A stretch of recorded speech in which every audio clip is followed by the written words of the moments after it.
25-ാം തീയതിയാണ് നമ്മെ വിട്ടുപിരിയുന്നത്. ഇന്നേക്ക് 14 വർഷമാവുന്നു. എല്ലാ വർഷവും പാർട്ടി മണ്ഡലം കമ്മിറ്റിയുടെ ആഭിമുഖ്യത്തിൽ സഹാവിൻ്റെ സ്മരണ നിലനിർത്തുന്ന ഈ അനുസ്മരണ ദിനം പാർട്ടിയുടെ ജില്ലാ സെക്രട്ടറിയാണ് ഉദ്ഘാടനം ചെയ്തത്.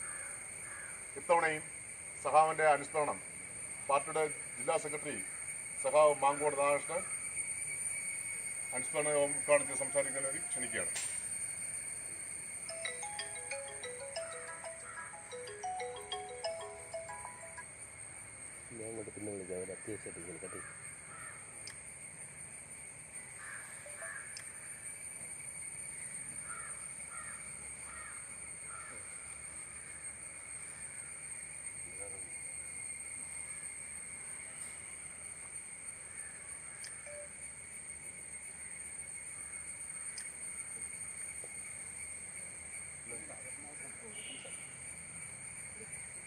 പ്രിയപ്പെട്ട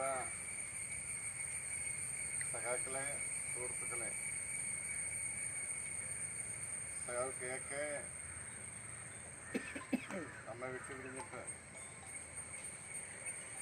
ഇന്ന് 14 വർഷം തികയുകയാണ്.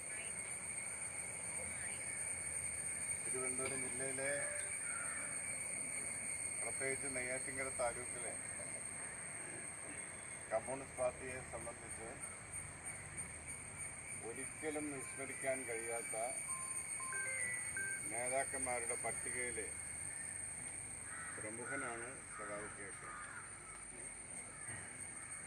ത്യാഗനിർഭരമായ വഴികളിലൂടെയാണ് സഖാവ് കെ കമ്മ്യൂണിസ്റ്റ് പാർട്ടി പ്രവർത്തനം നയിച്ചത്.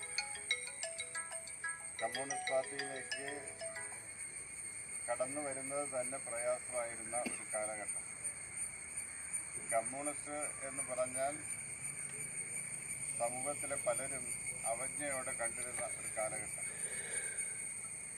ഭരണകൂടത്തിൻ്റെയും അതുപോലെ തന്നെ പോലീസിൻ്റെയും